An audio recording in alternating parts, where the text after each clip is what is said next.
ઉતરી bomb. Rocket.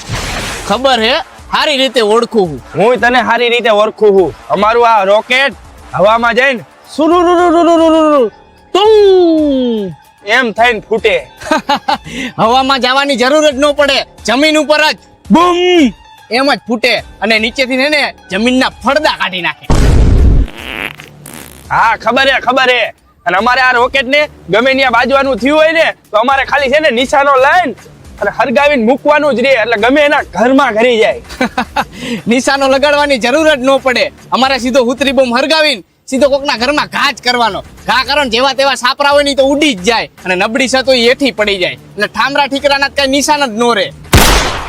હા સારું કહેવાય. રોકેટ ઉડાડવા હાટું કાચની બોટલની જરૂર પડે અને એ બોટલમાં રોકેટ રાખે અને પછી હરગાવે અને એ રોકેટ સીધી હવામાં જાય.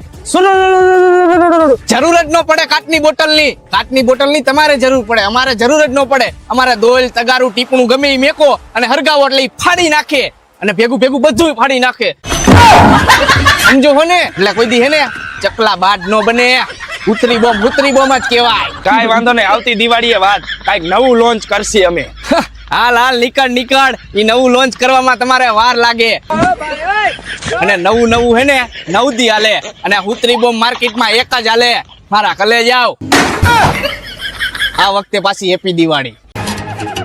ભાઈ ફટાફટ હે ને ફટાકડો લઈને બાપુને દેતા આવી. હાલ ભાઈ. હા ભાઈ ફટાકડા તો છે ને? એટલે ભાઈ આવડો મોટો ફટાકડાનો સ્ટોલ કર્યો તો ફટાકડા તો હોય જ ને. એટલે એમ ફૂટે એવા તો છે ને, નકર બાપુને મજા ન આવે. એટલે ભાઈ બધાય ફટાકડા ફૂટે એવા જ છે. તારા જોઈ છે કે ને? અરે પણ અરે તું રેવા દે, હું કહી દઉં. એક હારો ઉતરી બોમ્બ આપી દયો. હા આપી દો. અમારી પાસે ઉતરી બોમ્બ 10 વાર હોય, 20 વાર હોય, 50 વાર હોય. તમારે કયો જોઈએ?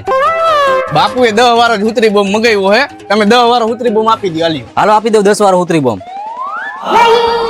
આમાં ગાંધી બાપુ ક્યાં હે? અરે ઈ તો આના ઘરે હે.